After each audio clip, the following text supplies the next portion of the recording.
is rearing its head in this country now, especially after the election of Obama. You know I'm no fan, but I will defend him absolutely against this kind of racism.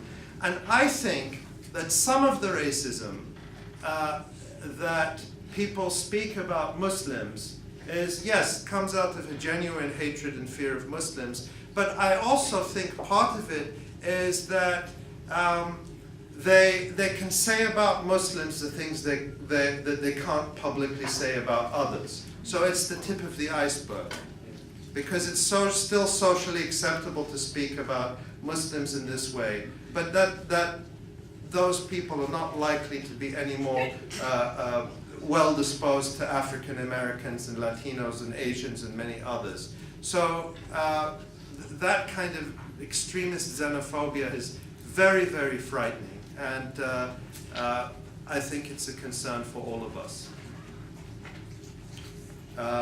Yes, sir. Then we're going to go up to the top of the room.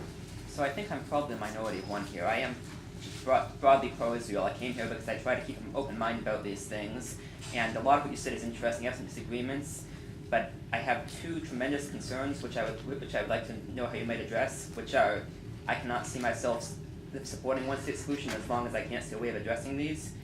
One of them is they both come back to Hamas.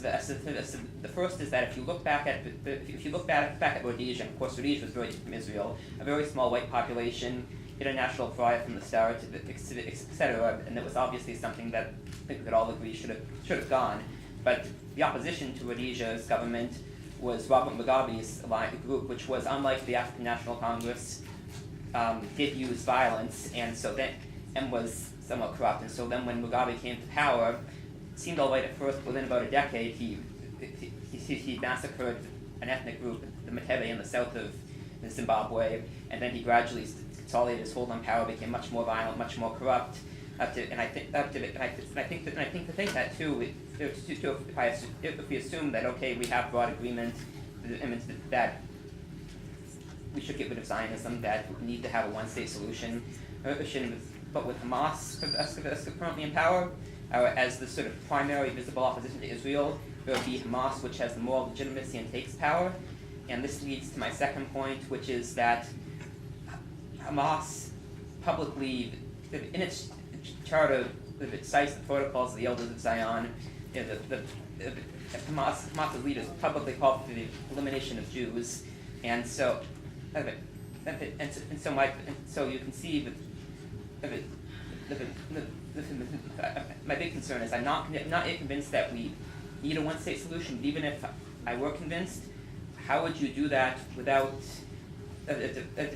especially because as you would have the whole Arab world around, and you would have the Saudis probably supporting the Syrians probably supporting any effort to eliminate the Jews if Palestinians decided to do the minority. And again, I feel like Hamas would have the moral legitimacy if as things are, we did see this happening. So. Okay. Well, thank you. And it takes courage to stand up when you feel like you're a minority of one and make your points. So I really thank you for doing that.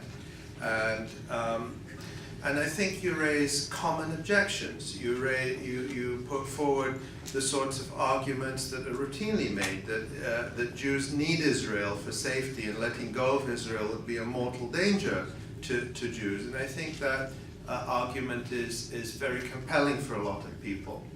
And I think it's one that needs to be taken very seriously.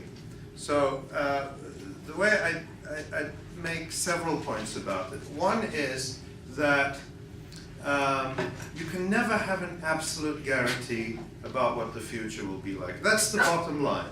You cannot guarantee that if there was a one-state solution, it would be, the best scenario is it's more in the direction of South Africa and Northern Ireland than Zimbabwe.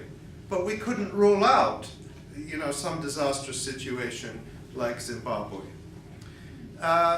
But that fear and that concern can't justify maintaining a present system of much worse than Zimbabwe in many respects for Palestinians. So the fear is that Jews would become the Palestinians.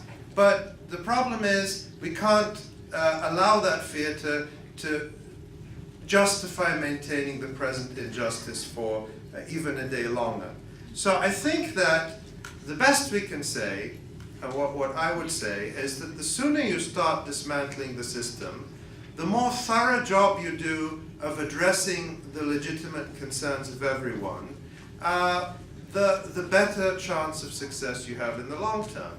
If there is, I can commit.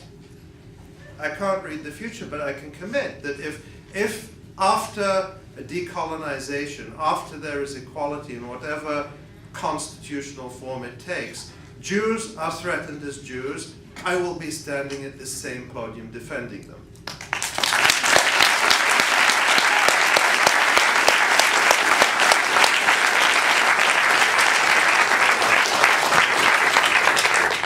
The other thing I want to say is that you talked about Hamas, and Hamas is one of several major Palestinian movements, but it's certainly the one that got majority support in the last election.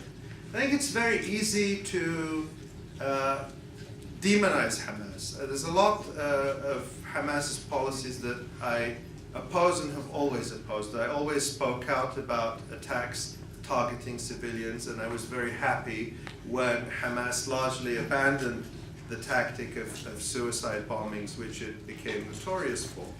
But if you look at the political discourse of Hamas over recent years, it has really moved towards the mainstream in many senses. Hamas supports a two-state solution now. That's one of the things I would disagree with them on. I don't think it's possible, and even if it were, I wouldn't support it because I don't think it's just. But they very much talk in a discourse about saying, look, resistance is something we have to do because we have no other option. If we're given another option, we'll take it. And that was broadly the position of the ANC. The ANC did engage in violence. It wasn't the center point of their strategy. And that's why I say if we're against violence, we provide an alternative. So the Hamas Charter, as people like to talk about, was written in 1988 by one person in Gaza. It was never ratified by any sort of body.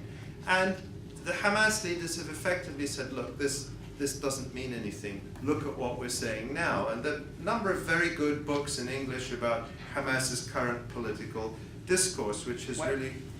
No, I'll let you come back. So that's one thing.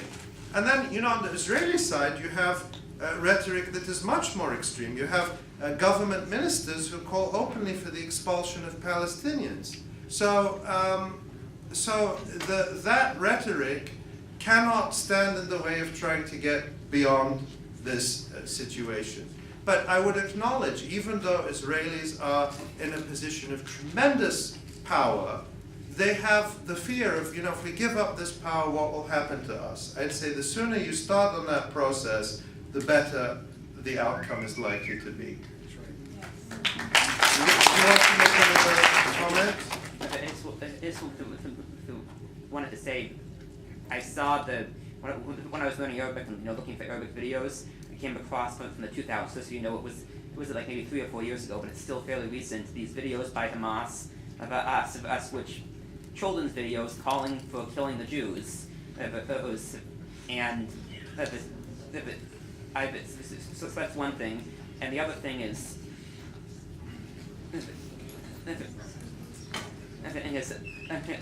I don't feel like you can say, what Israel is doing is so evil that we have to take the risk that we would have the massacre of the Jews, and I think that. Why do you think there would be a massacre of the Jews? Because that's what. You think that's what all Palestinians But that's what dream Hamas about? has been calling for. And if they said it, you still haven't addressed the issue. I feel like Hamas has involved Hamas doesn't right now. call for that. Hamas is, They did this children's video where they. I've seen I've seen videos of, I've seen pictures of Israeli school children writing on howitzer shells